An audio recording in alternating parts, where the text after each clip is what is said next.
Mengaku Yesus sebagai juru selamat itu adalah keputusan awal yang benar, tapi itu belum keseluruhan Injil. Dan Injil nggak berhenti di pengampunan dosa saja, tetapi juga berpusat pada karya Kristus yang utuh, bahwa ia mati di salib, dibangkitkan dari antara orang mati, dan ditinggikan ke tahta sebagai Tuhan atas segala sesuatu, untuk memerintah sebagai Raja selama-lamanya. Dan keselamatan kita adalah anugerah murni, bukan karena usaha kita, tapi semata-mata karena karya Kristus yang sempurna. Manusia dibenarkan oleh iman saja. Salib cukup, final, gak ada yang bisa ditambah atau dikurangi. Efesus 2 ayat 8 dan 9. Tapi Alkitab gak pernah memisahkan Yesus sebagai juru selamat dan Yesus sebagai Tuhan dan Raja. Ia yang mati untuk kita adalah ia yang bangkit dan kini memerintah. Setelah kebangkitannya, Yesus menyatakan dengan tegas di Matius 28 ayat 18, "Kepadaku telah diberikan segala kuasa di sorga dan di bumi." Ini bukan sekedar pengantar misi, ini adalah deklarasi kerajaan. Kristus yang disalibkan kini dimahkotai sebagai Raja. Karena itu, iman yang menyelamatkan bukan cuma persetujuan terhadap kebenaran inti Injil.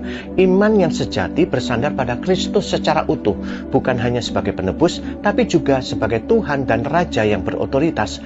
Ketaatan bukan dasar keselamatan, tapi buah yang gak terpisahkan dari iman yang hidup. Yakobus 2 ayat 17.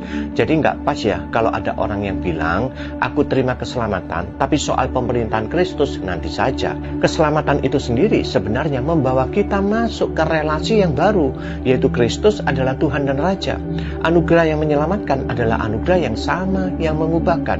Ia nggak hanya membebaskan kita dari hukuman dosa, tapi juga memindahkan kita dari kuasa kegelapan ke dalam kerajaan anaknya yang terkasih.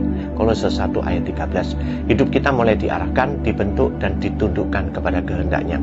Dan pada akhirnya, seluruh ciptaan akan mengakui pemerintahan Kristus. Setiap lutut akan bertelut, setiap lidah akan mengaku bahwa Yesus Kristus adalah Tuhan. Dia yang telah disalibkan, dibangkitkan, dan kini memerintah sebagai Raja untuk selama-lamanya. Filipi 2 ayat 10 dan 11. Injil yang utuh gak hanya menawarkan pengampunan dosa, tapi juga dengan tegas menghadirkan pemerintahan Kristus yang hidup dan berkuasa. Di dalam Yesus, keduanya gak pernah bisa dipisahkan. Menerima Kristus berarti menerima Dia sepenuhnya sebagai juru selamat yang mengampuni, tapi juga sekaligus sebagai Raja yang berhak memerintah atas seluruh hidup kita. Inilah anugerah yang sejati, bukan sekedar dibebaskan dari dosa, tapi juga dipimpin oleh Tuhan yang layak disembah dengan segenap hati. Amin.